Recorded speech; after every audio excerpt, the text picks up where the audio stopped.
join atau baru bergabung ya, silakan absensi terlebih dahulu.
Ya, baik.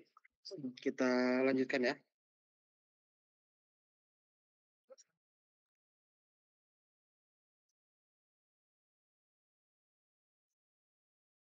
Selamat datang di perkuliahan minggu ketiga gitu ya. Ini minggu kedua karena ininya, karena apa namanya? Karena seperti yang saya jelaskan kemarin ya, semester depan materinya sudah full ganti gitu ya. Jadi ini adalah pertemuan minggu ketiga gitu ya. Pada pertemuan minggu ketiga ini kita akan membahas mengenai paradigma aspek sosial. Jadi dalam aspek sosial AMDAL maksud saya, ada dua paradigma gitu ya, atau dua dua pendekatan atau bisa juga dikatakan dua cara berpikir gitu ya. Jadi yang pertama itu ada teknis gitu ya, secara teknis. Jadi paradigma pendekatan teknis gitu ya. Kemudian yang kedua itu adalah bangunan manusia ya atau pengembangan manusia atau yang kita kenal dengan community development. Ya, kalau kalian pernah mendengar community development atau PPM itu program pengembangan masyarakat gitu ya atau pemberdayaan masyarakat, nah itu bagian dari paradigma itu tadi ya, yakni pembangunan atau pengembangan masyarakat gitu ya. Nah, ya seperti yang saya katakan tadi ya, ada dua paradigma yang dikenal dalam aspek sosial AMDAL gitu ya. Ya, ini yang pertama itu ada paradigma teknis gitu atau technical approach ya. Kemudian ada paradigma pembangunan masyarakat atau community development ya.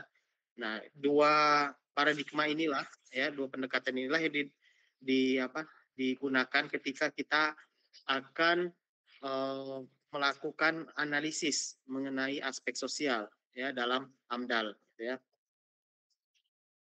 Nah, yang pertama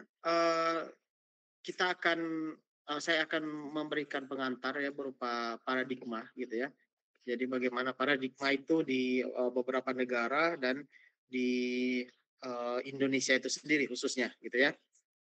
Jadi di Amerika ya, Kanada dan beberapa negara lainnya terutama negara-negara maju ya, terutama negara-negara maju itu didominasi oleh paradigma teknis ketika mereka melakukan analisis aspek sosial di dalam AMDAL-nya ya.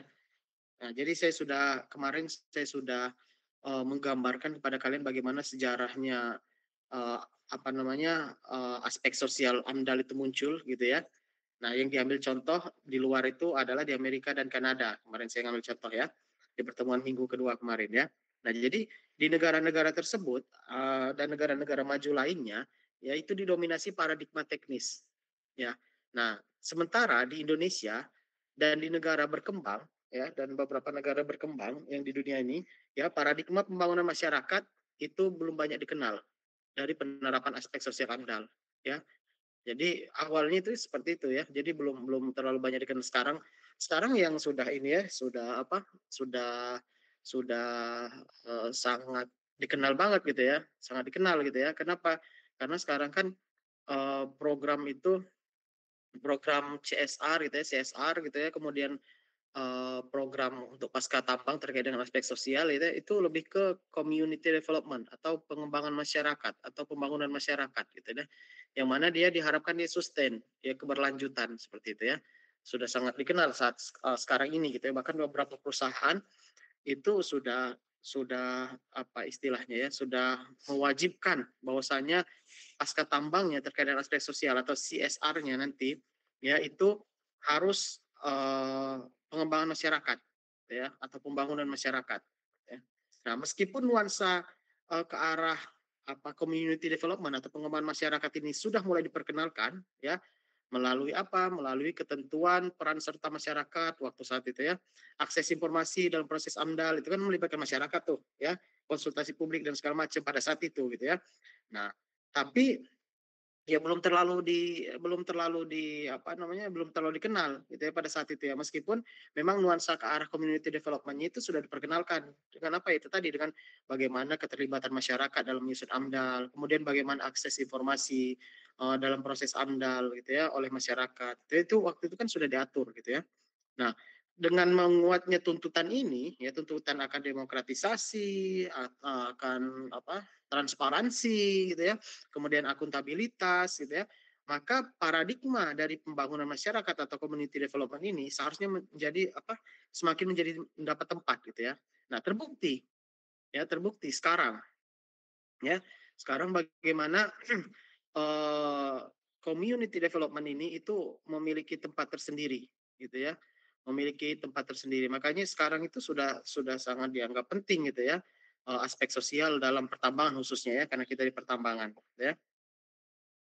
Nah, selanjutnya, nah seperti yang saya sampaikan di awal tadi, ada dua pendekatan atau ada dua paradigma gitu ya yang digunakan dalam eh, menganalisis atau mengkaji aspek sosial AMDAL gitu ya. Yang pertama tadi ada paradigma teknis atau technical approach ya.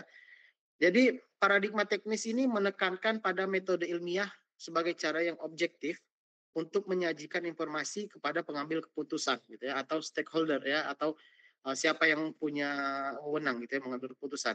Jadi paradigma teknis itu menekankan itu pada metode ilmiah gitu ya. Mereka menganggap penganut ini ya bahwasanya metode ilmiah ini adalah cara yang objektif ya dalam menyajikan informasi kepada pengambil keputusan sebelum yang mengambil keputusan itu menetapkan apa keputusannya gitu ya. Nah, model ini itu didasarkan atas asumsi gitu ya bahwa keputusan yang rasional itu adalah keputusan yang lebih baik. Nah, itu ya. Perlu dicatat ya. Jadi model ini mengasumsikan bahwa atau dasarnya itu asumsi bahwa keputusan yang rasional, Rocky Gerung dong ya,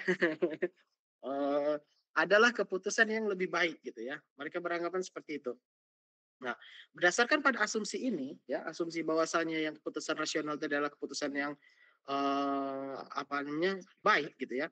Input keputusan yang lebih baik itu diasosiasikan sebagai informasi yang objektif katanya. Ya, jadi input keputusan yang lebih baik itu diasosiasikan sebagai suatu informasi objektif. Kemudian selain objektif dia ilmiah, kemudian bebas apa namanya bebas begitu ya. Kemudian informasinya kuantitatif, gitu ya. Nah itu ya. Jadi yang mendasari itu, gitu ya, mendasari apa namanya asumsi ini rasional ada keputusan yang baik itu tadi ya. Jadi diasosiasikan sebagai informasi yang objektif, gitu ya, ilmiah, informasi yang kuantitatif, gitu ya, atau bergantung pada jumlahnya, gitu ya, atau bergantung pada banyaknya, gitu ya. Nah, jadi seperti itu ya. Nah, kemudian seorang peneliti bernama Armour, ya. Armour ini dia seorang ahli sekaligus peneliti ya. Jadi peneliti di bidang aspek sosial AMDAL ini ya. Menurut Armour 1986, pendekatan teknis itu menekankan pada analisis yang kompleks dan aplikasi yang sistematis dari metodologi penelitian sosial ya. Kemudian ada pendapat lain ya dari seorang peneliti juga namanya Reckleng ya tahun 1988 dia mengatakan katanya model ini itu sebagai proses teknis yang menganggap bahwa setiap situasi sosial itu memiliki basis dinamika struktural yang membentuk basis dalam kehidupan sosial yang rasional. Katanya seperti itu. Ya. Nah, jadi peneliti-peneliti ya, para peneliti yang dia mendukung apa namanya paradigma ini atau menganut paradigma ini mengatakan bahwa AMDAL sosial itu harusnya menyajikan gitu ya, kurang lebih AMDAL sosial itu harus menyajikan masukan yang ilmiah.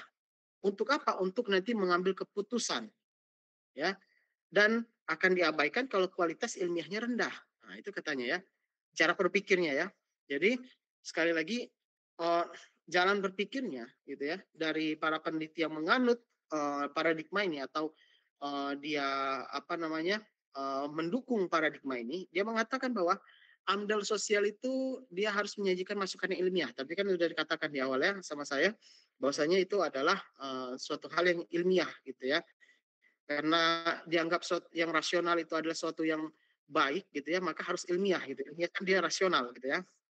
Nah, jadi masukan yang ilmiah itu sebagai bahan untuk mengambil keputusan nantinya dan akan diabaikan kalau misalnya dia kurang baik atau rendah ininya sifat ilmiahnya atau kualitas ilmiahnya, gitu ya. Nah, sehingga para peneliti ini termasuk Armo, Rekeng, dan peneliti lainnya, dia menyimpulkan bahwasanya AMDAL sosial itu bukan suatu proses, namun suatu dokumen yang perlu disiapkan dalam rangka perencanaan. Nah, itu ya. Nah, dikatakan seperti itu, gitu ya. Jadi dia bukan suatu proses sebenarnya apa AMDAL itu, gitu ya. Menurut pengaruh teknis ini ya, tapi dia merupakan suatu dokumen yang harus disiapkan untuk perencanaan ya.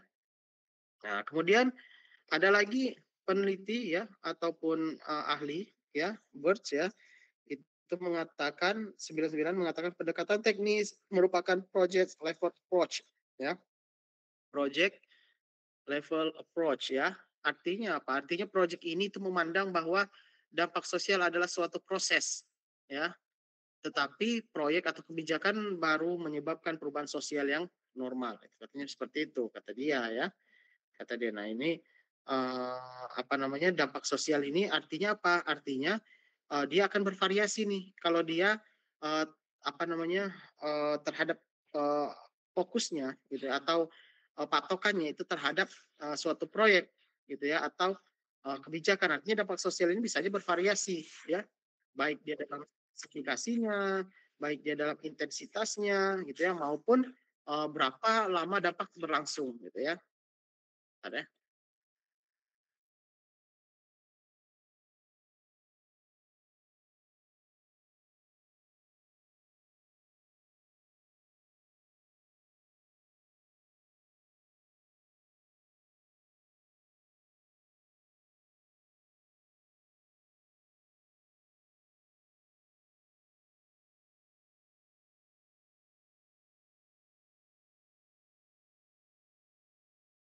Ya, saya lanjutkan ya.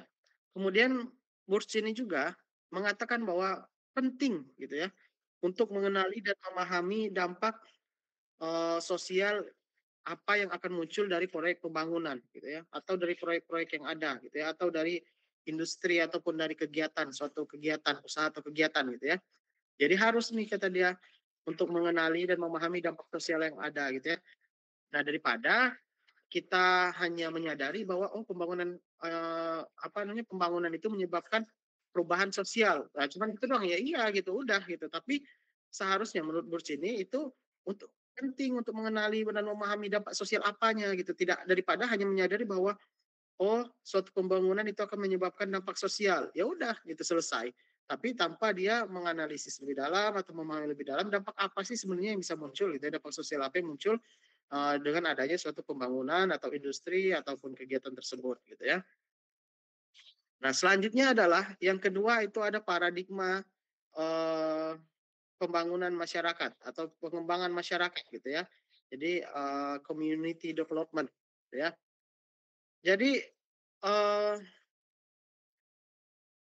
ada peneliti dan ahli juga tadi Lang dan Armor ya tahun 1980 mengatakan bahwa isu kunci dari paradigma ini berpusat pada nilai dan etik ya atau apa yang baik dan keadilan siapa yang memperoleh apa gitu ya. Nah ini fokusnya untuk paradigma pembangunan masyarakat ini ya. Jadi dia mengatakan bahwa isu kuncinya itu berpusat pada nilai dan etik. Ya, etik itu adalah apa yang baik dan keadilan. Keadilan itu adalah siapa yang memperoleh apa. Ya. Nah, dalam model ini, ya, titik berat ditempatkan pada kebutuhan, sikap, kepercayaan dan nilai dari masyarakat yang berpotensi terdampak, ya, atau potensial, gitu ya, potensial untuk terdampak ini masyarakatnya. Artinya dengan demikian adalah publik itu memiliki peran yang penting dalam proses studi AMDAL, ya. Karena apa? Karena mereka yang akan kena, gitu ya. Kemudian mereka dianggap sebagai yang berpotensi terdampak, gitu ya. Maka publik itu memiliki peran yang penting dalam proses studi AMDAL ini, gitu ya. Nah, selanjutnya ada ahli juga, ya, Carley dan Bustelo tahun 1984 mengatakan bahwasanya tugas penting aspek sosial AMDAL adalah memobilisasi keterlibatan masyarakat dalam pengambilan keputusan, ya, di mana pendekatan community development atau pendekatan pembangunan masyarakat ini itu tidak memerlukan ya analisis ilmiah yang canggih. Jadi dia nggak perlu memerlukan analisis ilmiah yang canggih, tapi memerlukan keterampilan organisator, ya. Jadi kan kalau yang teknis tadi ya itu kan berdasarkan pada analisis ilmiah. Kenapa? Karena yang rasional itu adalah yang lebih baik katanya kan, yang baik gitu ya. Nah, kalau community development ini dia tidak memerlukan analisis ilmiah yang canggih gitu ya atau yang mendalam ya. Boleh mungkin analisis ilmiah tapi tidak terlalu mendalam gitu. Kenapa? Karena yang lebih dibutuhkan atau yang lebih diperlukan ya dalam pendekatan pembangunan masyarakat ini adalah keterampilan organisator dan komunikasi ya serta mampu memahami sikap, kepercayaan dan nilai-nilai yang ada di masyarakat. Itu ya, itu yang menjadi fokusnya menurut apa namanya menurut Carle dan Stelo ini ya. Nah, selanjutnya Burj juga tahun 99 mengatakan bahwa pendekatan pembangunan masyarakat itu sebagai generic approach ya. Generic approach itu maksudnya adalah pendekatan yang generik yang berpandangan bahwa peran pengambilan keputusan dan masyarakat itu harus sensitif terhadap perubahan sosial. Artinya, bagi pengambil keputusan dalam dia mengambil keputusan, kemudian dalam apa namanya dalam melibatkan masyarakat atau dalam menganalisis dampak terhadap masyarakat itu harus lebih sensitif terhadap perubahan sosial. Ya, karena dia berpendapat bahwasanya setiap apa namanya setiap setiap pembangunan gitu ya atau setiap proyek ya yang mana dia menggunakan pendekatan pembangunan masyarakat ini dia harus lebih sensitif gitu ya ada perubahan gitu ya ada perubahan nah, tapi dia harus sensitif ya perubahannya seperti apa dampaknya apa namanya besarannya seperti apa luasnya seperti apa dan seterusnya gitu ya jadi harus lebih sensitif terhadap perubahan sosial ya nah selanjutnya ya eh dari penganut paradigma pembangunan masyarakat ini, gitu ya, atau para ahli yang mendukung paradigma pembangunan masyarakat ini, dia memiliki beberapa kritik ya terhadap model teknis atau model yang satunya tadi ya, atau apa namanya, paradigma teknis tadi. Ya, yang pertama bahwa anggapan informasi yang baik akan menghasilkan keputusan baik itu tidak valid. Ya, jadi katanya informasi yang baik akan menghasilkan keputusan yang baik itu tidak valid. Kenapa? Karena pengambilan keputusan tidak akan mampu menerjemahkan pengambilan keputusan yang rasional. Ya, jadi pengambil keputusan itu tidak akan mampu menerjemahkan pengambilan keputusan yang rasional. Jadi seperti apa sih pengambilan keputusan yang rasional itu gitu ya? Seperti apa? Nah, itu tidak bisa diterjemahkan oleh pengambil keputusan. Jadi belum tentu informasi yang baik akan mengambil keputusan yang baik. Maaf, iya yang baik gitu ya. Jadi, misalnya gini, eee, apa namanya, kalian sebagai seorang pemimpin lah gitu ya, pemimpin suatu daerah, kebetulan lagi pelantikan nih ya, hari ini pelantikan, apa namanya, pelantikan kepala daerah di Lampung gitu ya. Nah jadi misalnya nih, eee, stafnya memberikan atau stafnya atau tenaga ahlinya ataupun kepala-kepala dinasnya itu memberikan laporan gitu kan, informasi itu salah-salah lagi informasinya, apa namanya, baik gitu ya, maksudnya penyampaiannya juga baik, cepat gitu ya, dan informasinya baik gitu ya. Kemudian mengambillah suatu keputusan kepala daerah ini. Apakah dia mengambil keputusan baik? Belum tentu, belum tentu, gitu ya. Karena itu balik lagi nanti kan ke apa, kebijakan, individunya gitu ya. Kemudian kemudian apakah pengambil keputusan itu bisa menerjemahkan pengambilan keputusan yang rasional itu seperti apa. Jadi belum tentu, gitu ya. Belum tentu, apa, informasi yang baik itu akan menghasilkan keputusan yang baik. Terus, nah kenapa? Karena banyak dalam kasus ya, dalam banyak kasus gitu ya, para pengambil keputusan itu tidak mampu ya itu tadi menerjemahkan keputusan yang rasional itu tadi, gitu ya. Nah, kemudian yang kedua, model teknis dipandang sangat tidak bertanggung jawab pada masalah-masalah sosial. Sebentar ya.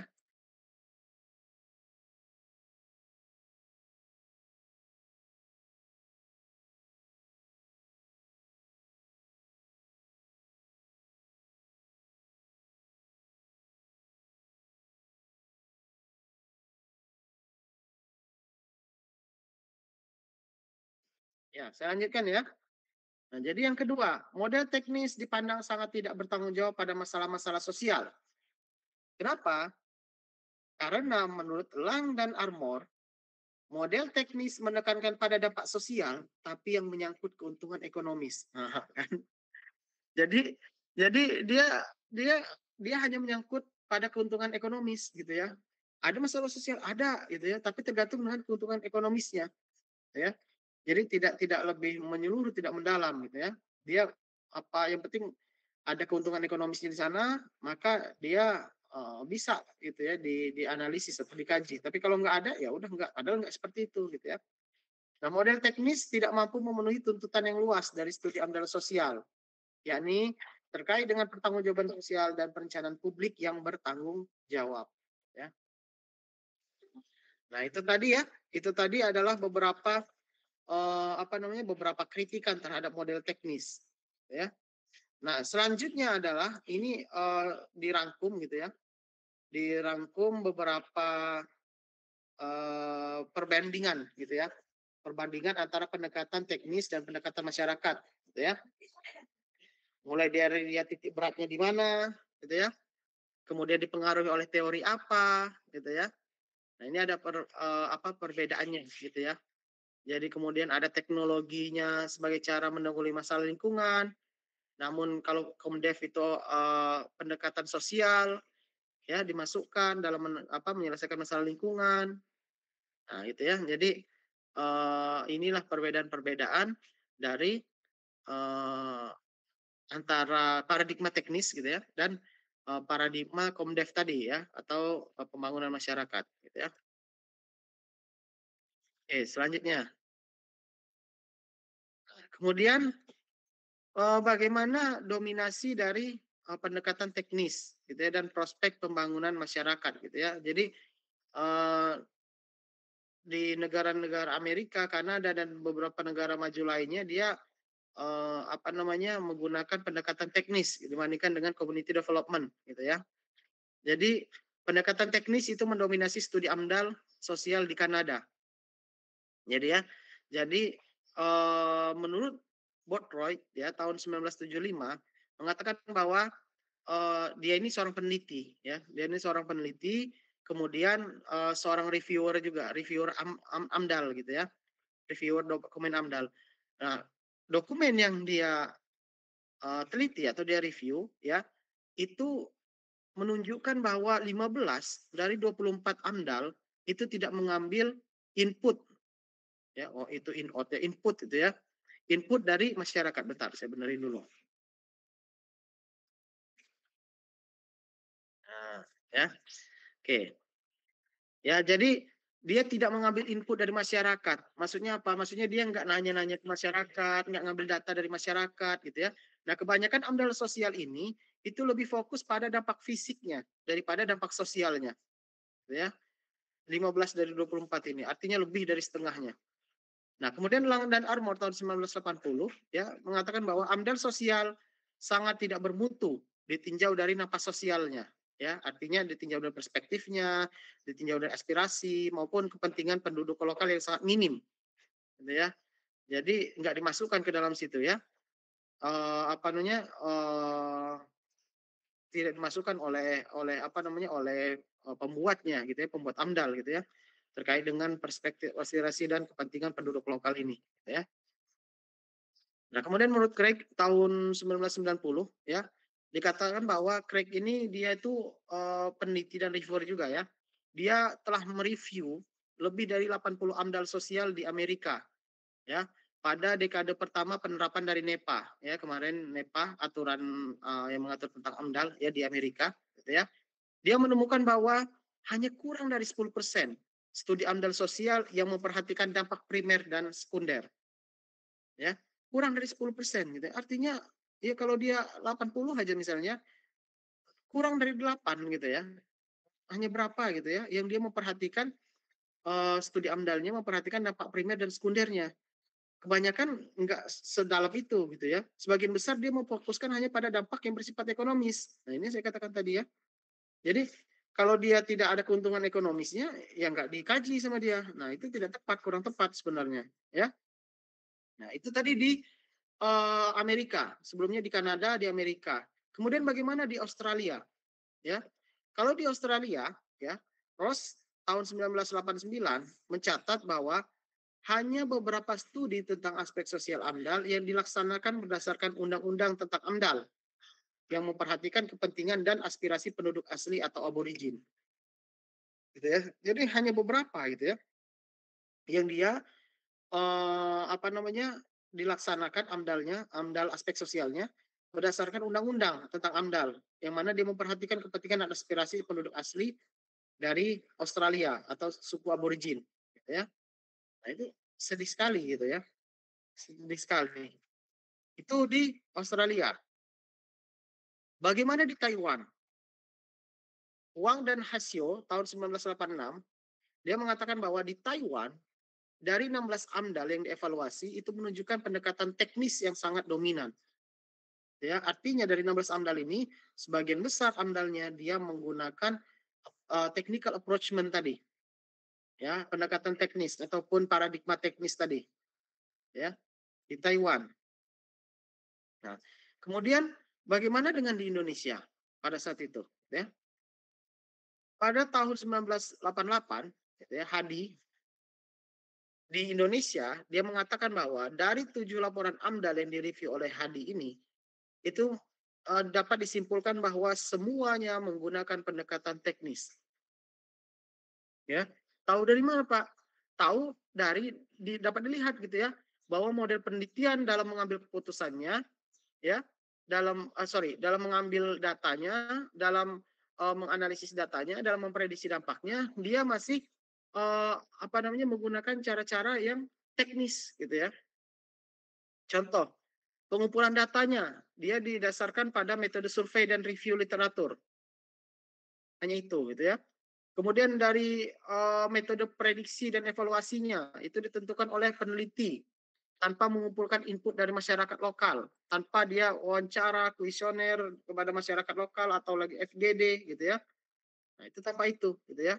Dan bisa dilihat di sini, artinya apa? Artinya semuanya dari 7 laporan AMDAL yang direview sama HADI tahun 1988 itu menunjukkan itu, gitu ya, menunjukkan semuanya menggunakan technical approachment atau technical approach, ya. Nah, kemudian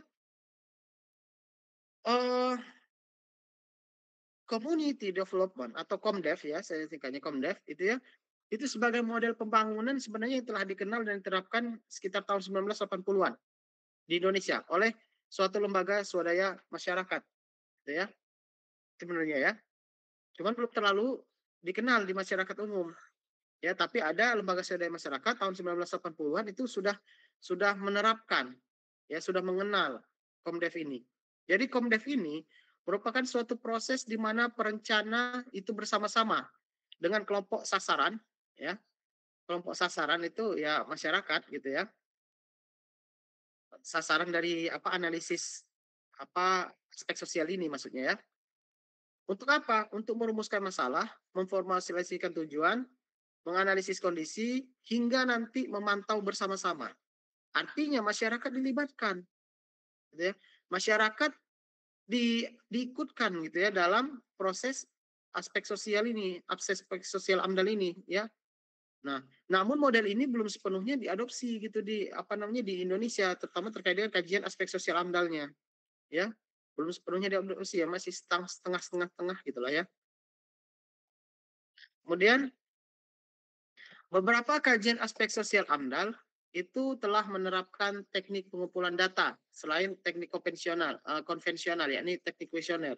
Jadi kalau misalnya pengambilan data terkait dengan aspek sosial AMDAL itu masih hanya menggunakan kuesioner yaitu konvensional gitu ya.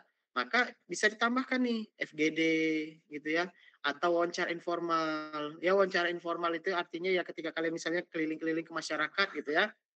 Nah, terus sambil wawancara itu informal gitu ya. Nah, kemudian misalnya sambil kalian nyebarin kuesioner, kalian juga melakukan wawancara. Nah, itu adalah teknik-teknik pengambilan data dalam aspek sosial. Ya, aspek sosial AMDAL, gitu ya. Nah, jadi seperti itu. Jadi ketika nanti kalian mau melakukan pengambilan data di lapangan, misalnya ada nanti yang aspek sosial gitu kan, TA-nya gitu ya. Nah, maka kalian bisa menggunakan teknik-teknik ini. Selain kuesioner, ditambahkan tuh wawancara informal. Kalau difasilitasi oleh perusahaan, karena ada beberapa perusahaan memfasilitasi ya, karena ini terkait juga dengan analisis aspek sosial mereka gitu ya. Kalau difasilitasi sama perusahaan, dilakukan FGD. Kenapa kan FGD itu kan mengundang stakeholder ya, mengundang masyarakat, mengundang apa namanya Babinsa, Babin Kaptipmas, mengundang pihak dari desa atau kecamatan gitu ya, kemudian kumpul gitu ya, melakukan discussion itu kan butuh biaya, biasanya butuh biaya, butuh butuh tempat dan lain-lain. Nah, biasanya ada perusahaan yang dia memfasilitasi itu gitu ya. Nah, itu bagus malah seperti itu. Ya sebenarnya perusahaan juga untung gitu ya. Untungnya kenapa? Untungnya mereka nggak perlu menerjunkan lagi apa tenaga lapangan gitu ya untuk melakukan eh, pengambilan data gitu ya, tapi dibantu sama mahasiswa TA gitu ya. Seharusnya mereka memfasilitasi itu gitu ya. Nah, kenapa? Nah? Oh iya, nanti dipompa lagi ya.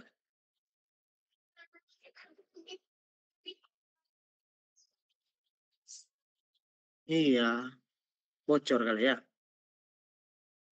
Ya, kemudian beberapa AMDAL yang telah melakukan improvisasi ya. Improvisasi itu adalah apa namanya ya diimprove gitu ya. Di apa dikembangkan gitu ya. Ya, ini yang pertama itu ada AMDAL proyek perumahan di Semarang Barat tahun 96 ya. Kemudian ada juga AMDAL proyek sinar dan suara di Candi Borobudur tahun 97. Nah, ini sudah mulai diimprove gitu ya ininya apa namanya AMDAL terkait dengan aspek sosialnya gitu ya. Dia tidak hanya menggunakan kuesioner gitu ya, tapi dia bagaimana melibatkan masyarakat ya, masyarakat lokal gitu ya dalam pengkajian aspek sosial AMDAL-nya ya.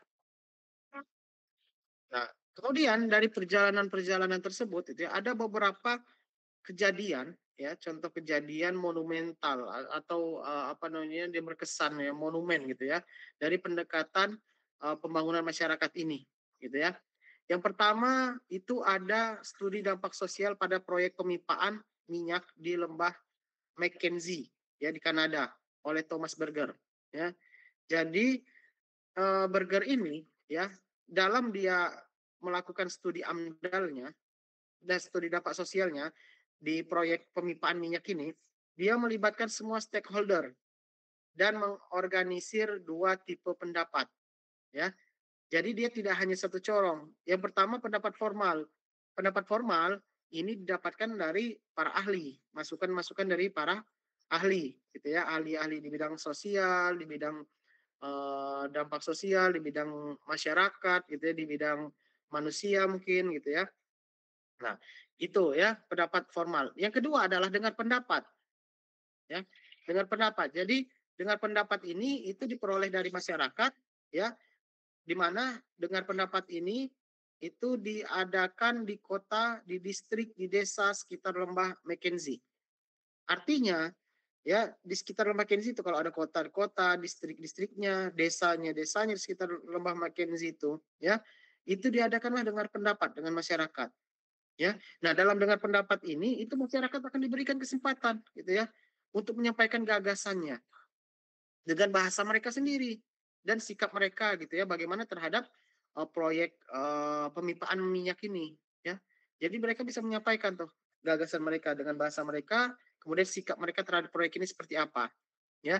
Nah, dengar pendapat masyarakat ini ya atau metode yang keduanya ini itu memberikan kontribusi besar terhadap masalah-masalah teknis gitu ya. Selanjutnya ya, yang kedua eh, itu pendekatan pembangunan masyarakat dilakukan pada kelompok aborigin Turki Creek ya di Australia ya, yang mana pendekatan ini itu merupakan bagian dari studi AMDAL sosial tentang proyek di Kimberley Timur ya. Kemudian masyarakat aborigin Turki Creek ini ya diberi kesempatan dia ya untuk menentukan topik dan metode dalam studi dampak sosial ya. Sebentar. Ya, dampak sosial. Jadi di mana nantinya kelompok aborigin bukan nantinya, pada saat itu gitu ya, kelompok aborigin ini dia memilih penyampaian cerita atau storytelling sebagai media riset. Jadi kelompok masyarakat aborigin ini dia bercerita gitu, bercerita kemudian, apa namanya, ya storytelling lah ya. Dia bercerita, menyampaikan apa, menyampaikan, cerita-cerita secara verbal gitu ya. Nah, kemudian itulah yang akan dijadikan media riset gitu ya, bagi apa, bagi, apa namanya, bagi yang melakukan melakukan riset ini gitu ya, melakukan analisis, kebijakan, aspek sosial AMDAL-nya terhadap masyarakat aborigin itu, gitu ya. Nah, tuh. Kemudian bagaimana dengan di Indonesia? Jadi di Indonesia itu, eee, mulai banyak gitu ya, semakin banyak gejolak sosial akibat adanya aktivitas pembangunan gitu ya. Jadi masyarakat mulai bergejolak gitu ya, banyaknya tuntutan-tuntutan dan segala macam gitu ya, gejolak sosial akibat adanya aktivitas pembangunan itu. Nah, sehingga apa? Sehingga karena adanya gejolak-gejolak ini ya mulai banyak, mulai marak gitu ya, dirasakan perlu nih penerapan, pendekatan pembangunan masyarakat gitu ya. Karena apa? Karena ya itu tadi gitu ya. Karena kita terkait dengan gejolak sosial gitu ya, terkait dengan masyarakat, maka perlu nih kayaknya pendekatan pembangunan masyarakat gitu ya. Nah, eee, yang apa namanya, eee, yang menjadi, patokannya atau bukan patokan ya, yang menjadi permasalahannya pada saat ya, itu adalah pembangunan di sana sebenarnya itu sudah memiliki AMDAL gitu ya. Sebenarnya pembangunan-pembangunan atau aktivitas-aktivitas gitu ya yang apa namanya, yang dimaksud dengan, di atas itu kan adanya aktivitas pembangunan ya. Sebenarnya aktivitas yang dimaksud itu sudah memiliki AMDAL, termasuk dengan aspek sosial sebenarnya. Tapi ya, tapi kok masih ada gejolak-gejolak gitu ya. Tapi kok masih ada huru-hara sana sini terkait dengan sosial gitu ya. Nah, artinya apa? Artinya meskipun aktivitas pembangunan ini ataupun kegiatan atau proyek-proyek ini itu sudah memiliki AMDAL termasuk aspek sosialnya, itu menunjukkan bahwa pembangunan yang memiliki AMDAL itu belum tentu bisa diandalkan. Ya, pembangunan yang memiliki AMDAL itu belum tentu bisa diandalkan. Gitu ya. Karena ini apa? Karena aktivitas pembangunan yang dimaksud di sini itu sudah memiliki AMDAL, bahkan aspek sosialnya sudah ada. Tapi kok masih ada gejolak, gitu ya. Artinya apa? Artinya pembangunan atau aktivitas yang memiliki AMDAL belum tentu bisa diandalkan. Nah, salah satunya apa? Salah satunya karena studi sosial yang dilakukan itu kurang cermat, kurang mendalam, gitu ya. Sehingga tidak mampu memprediksi dan mengakomodasi aspirasi serta kepentingan masyarakat lokal. Makanya ada gejolak, ya. Mereka ya studi AMDAL gitu ya, tapi mungkin kurang cermat, ada hal yang miss gitu ya, atau ada hal yang kelewat gitu ya. Sehingga dia tidak mampu memprediksi itu dan mengakomodasi aspirasi dan kepentingan masyarakat lokal. Makanya terjadilah gejolak-gejolak itu, gitu ya. Nah, selanjutnya ya, beberapa kejadian gejolak sosial ya, bukan gejolak Holodomor, gejolak sosial di Indonesia gitu ya. Dengan apa namanya, dengan berbagai macam yang dikatakan tadi banyak gejolak, ya ini beberapa contohnya, ya beberapa kejadiannya. Yang pertama adalah pembangunan Waduk Kedungombo di Jawa Tengah, ya. Kemudian pembangunan Taman Wisata Borobudur. Kemudian ada Inti Indorayon di Porsi, ya, Porsea, ya, Sumatera Utara. Kemudian ada Freeport di Tembagapura, Papua, ya. Kemudian ada Newmont, ya, di Sulawesi Utara. Kemudian ada pembangunan lapangan golf dan perumahan di PIK Pantai Indah Kapuk, ya. Pembangunan reklamasi di Pantura Jakarta. Kemudian ada lagi reklamasi di Semarang dan lain-lain, ya. Nah, ini hanya beberapa contoh kecil gitu ya. Hanya beberapa contoh kecil pembangunan ataupun aktivitas ini dia menimbulkan gejolak sosial, ya. Gejolak sosial. Nah, kita lihat di situ ada dua itu ya. Ada dua tambang di situ, ya. Ada dua tambang di situ. Jadi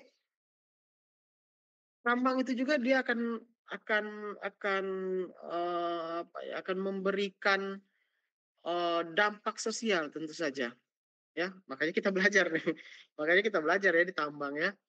Akan menimbulkan atau akan memberikan dampak sosial terhadap masyarakat sekitar, ya masyarakat lokal di sekitar lokasi penambangan. Kalau tidak dikaji dengan cermat, kalau tidak ditangani dengan baik, ya tentu saja nanti akan ada gejolak-gejolak, gitu ya. Ada gejolak-gejolak. Bukan bukan suatu hal yang mengherankan kalau misalnya ada masyarakat demo terhadap tambang, ya, masyarakat demo terhadap kegiatan penambangan, masyarakat demo karena jalannya rusak akibat ini, misalnya seperti itu ya, akibat mobilisasi bahan galian, bahan hasil penambangan ya, material hasil penambangan dan seterusnya gitu ya. Nah itu bukan hal sesuatu yang mengherankan karena apa? Karena memang uh, pembangunan ataupun usaha atau kegiatan penambangan itu adalah suatu usaha atau kegiatan yang dia cukup besar dampaknya terhadap masyarakat. Itu apalagi kalau tambang-tambang besar gitu ya. Apalagi kalau tambang-tambangnya memang berdampingan dengan kelompok masyarakat tertentu ya atau desa tertentu atau dia memiliki apa namanya memiliki lokasi yang mana di situ memang sudah ada desa yang ditempati oleh masyarakat tertentu gitu ya, makanya kalau seperti itu gitu ya harus dikaji lebih cermat ya. Nah selanjutnya ya, nah tahun 1980-an ketika proyek-proyek pembangunan mulai dilaksanakan ya, tahun 1980-an itu proyek-proyek pembangunan ya dilaksanakan ya, itu tanggapan masyarakat rata-rata positif. Apalagi saya baru baca berita nih ya, baru baca berita Pak Presiden Prabowo mengatakan bahwasanya saat ini Indonesia akan memulai 15 mega proyek ya, yang nilainya, eee, triliunan apa miliaran gitu ya. Wah, mega proyek gitu ya. Nah, mega proyek ini ada dampak sosialnya nih nanti, ya. Makanya bisa tuh ya kalian masuk gitu ya. Lumayan gitu ya, mega proyek soalnya ya. Kenapa? Ya itu, karena pembangunan proyek-proyek itu apalagi mega proyek gitu ya, itu pasti ada dampak sosialnya. Apalagi pembangunannya memang di tengah-tengah masyarakat misalnya kan, di tengah perkotaan gitu ya, atau di tengah-tengah, lingkungan masyarakat, itu pasti dampak sosialnya besar dan ada gitu ya. Nah, saya balik lagi ya. Jadi tahun 1980-an ya ketika proyek-proyek pembangunan itu mulai dilakukan atau dilaksanakan, tanggapan masyarakat itu rata-rata positif. Kenapa? Karena dalam bayangan masyarakat di sekitar itu gitu ya, atau masyarakat lokalnya ya, atau pandangan mereka, setiap proyek-proyek itu akan membawa berkah. Berkahnya apa? Berkahnya diharapkan bisa memberikan peluang pekerjaan. Ya, diharapkan bisa memberikan peluang berusaha, ya, berusaha. Pekerjaan ini misalnya dia direkrut sama perusahaannya gitu ya, peluang berusaha itu misalnya dia buka rumah makan gitu ya, buka warkop ya, buka minimarket gitu ya. Nah, itu peluang berusaha gitu ya. Nah, jadi dalam pandangan mereka seperti itu gitu ya, sehingga bisa meningkatkan pendapatan masyarakat lokal gitu ya. Nah, selain itu, proyek-proyek ini juga itu akan membawa fasilitasnya ya, misalnya kalau proyek ini masuk, oh kita masuk listrik nih nanti karena kan proyek ini butuh listrik ya, jadi masuklah listrik gitu ya. Oh, proyek ini nanti butuh jalan yang bagus, masuklah jalan aspal, nanti bagus jalan aspalnya. Oh iya nanti proyek ini tuh butuh penerangan jalan gitu ya, sehingga dipasanglah lampu-lampu di sepanjang jalan di desa tersebut ya. Jadi pandangan mereka seperti itu gitu ya, membawa berkah gitu ya. Nah, sikap ini berubah dengan semakin dengan semakin banyaknya dampak sosial negatif dari proyek yang dilakukan tersebut gitu ya. Nah, jadi sikapnya mulai berubah nih. Oh, ternyata kok proyek ini malah banyak dampak sosialnya gitu ya, dampak sosial negatif ya, bukan dampak sosial positif. Dampak sosial negatif gitu ya dari proyek-proyek ini kayak gitu ya. Jadi masyarakat mulai berubah nih, nah ya. Semakin ke sini ya masyarakat malah semakin menunjukkan resistensi atau semakin penolakan lah gitu ya. Nah, bahkan penduduk lokal saat ini itu menunjukkan resistensi yang tinggi itu salah satunya misalnya contohnya di Eee, proyek ataupun pembangunan ataupun dengan kehadirannya TPS atau TPA, tempat tempat pembuangan sampah gitu ya, atau tempat, pembuangan akhir gitu ya. Contohnya di Jakarta, ada nama TPA-nya, tempat pembuangan air itu Bantar Gebang gitu ya. Mungkin kalian pernah dengar gitu ya, atau bahkan mungkin tahu ya. Masyarakat di sekitar ya, eee, dia menuntut untuk TPA Bantar Gebang ini ditutup gitu ya. Kenapa ya? Karena menimbulkan berbagai macam, ini ya, dampak gitu ya, apa namanya, ya mungkin, kotor, kumuh, bau, dan segala macam. Jadi masyarakat sekitar menuntut gitu ya, TPA Bantar Gebang ini ditutup gitu ya. Nah, akhirnya pemerintah Provinsi DKI itu akan berencana akan memindahkan gitu ya, memindahkan Bantar Gebang ini ke Marunda, ke daerah Marunda ya, di Jakarta Utara. Tapi sama masyarakat di lokasi rencana ini, itu udah menolak duluan, nggak mau gitu ya. Nggak mau, ya iyalah gitu ya.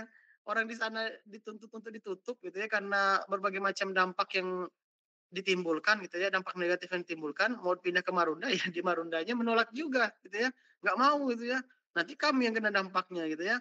Nah jadi seperti itu. Nah ini kan jadi ada resistensi tinggi gitu ya, ada penolakan-penolakan gitu ya terhadap proyek ini. Nah, belum lagi terkait dengan pembangunan saluran udara tegangan tinggi (SUTT). Mungkin kalian belajar di apa namanya di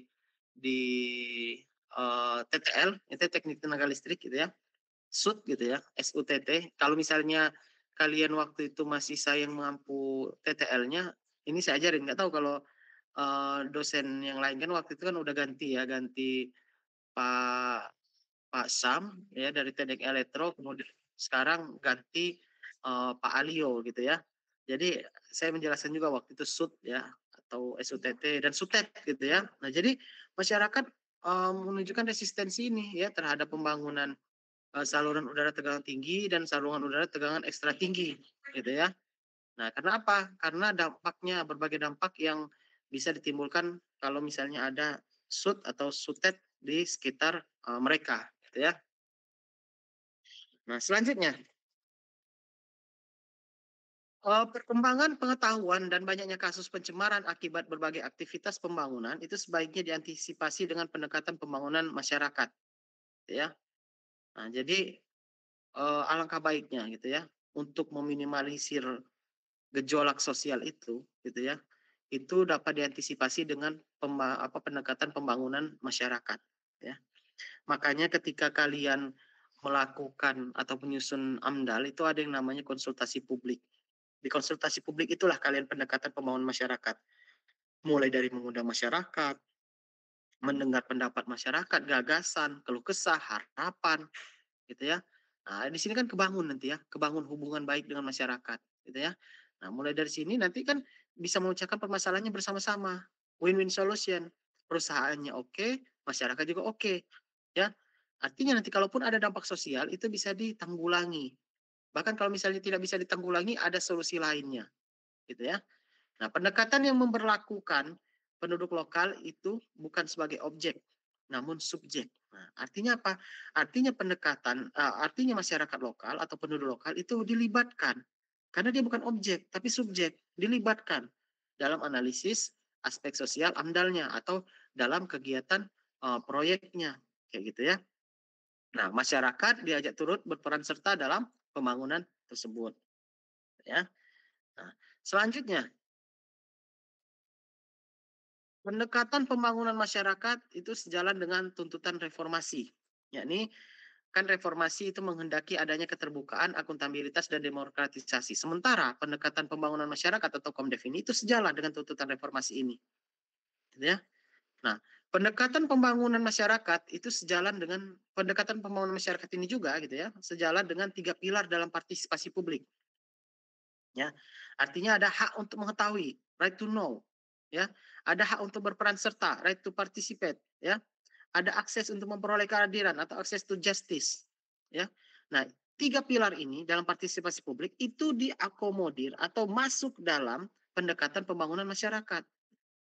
Sekarang hak untuk mengetahui. Kalau kita menggunakan pendekatan pembangunan masyarakat, hak ini terpenuhi.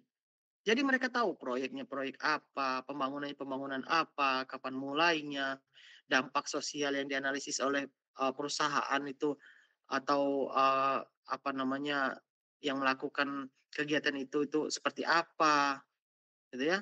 Jadi mereka tahu hak mereka terpenuhi. Yang kedua hak untuk berperan serta. Ketika masyarakat dalam pendekatan pembangunan masyarakat atau Komdev ini, masyarakat dilibatkan. Ya, dilibatkan, yaitu dalam merumuskan atau menganalisis aspek sosial AMDAL-nya tadi.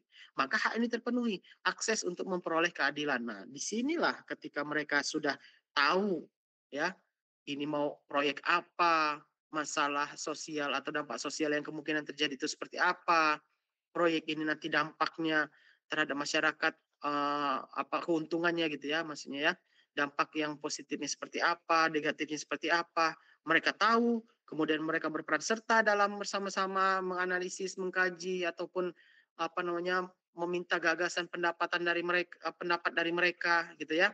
Bagaimana terkait proyek ini berdasarkan tadi yang mereka ketahui, baru mereka dapat memperoleh keadilan. Dalam artian mereka bisa menyampaikan gagasan. Ya menurut kami gini gini gini. Oke, dipertimbangkan sama perusahaan. Oke, akhirnya menemulah win-win solution.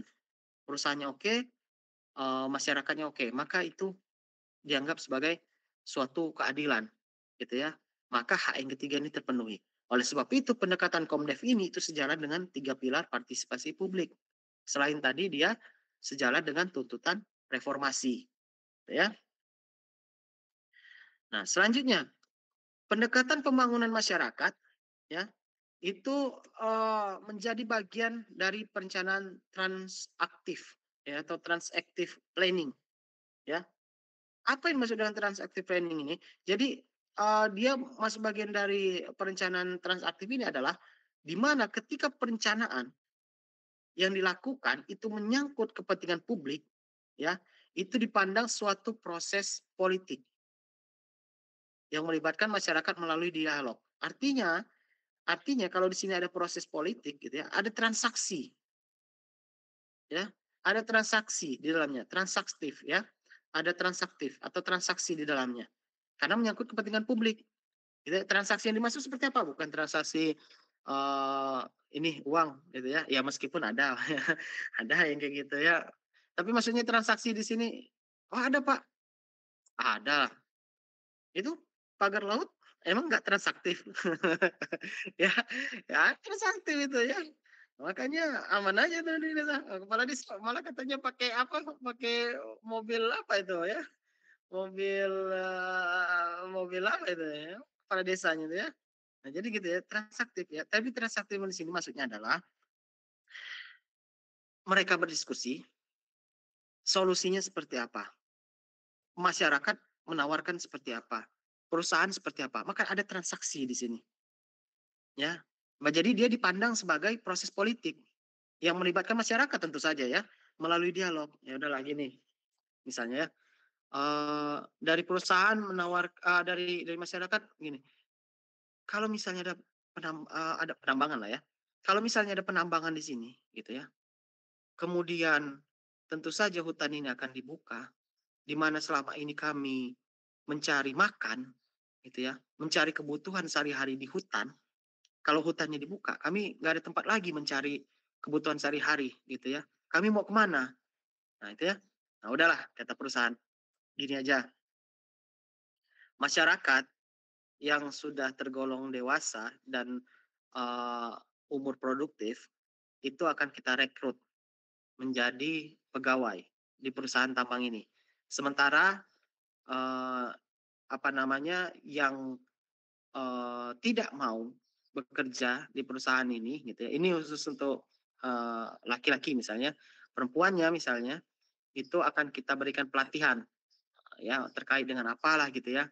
Kemudian nanti kita bantu untuk produksi, pemasaran dan lain-lain gitu ya. Nah, itu transaksi.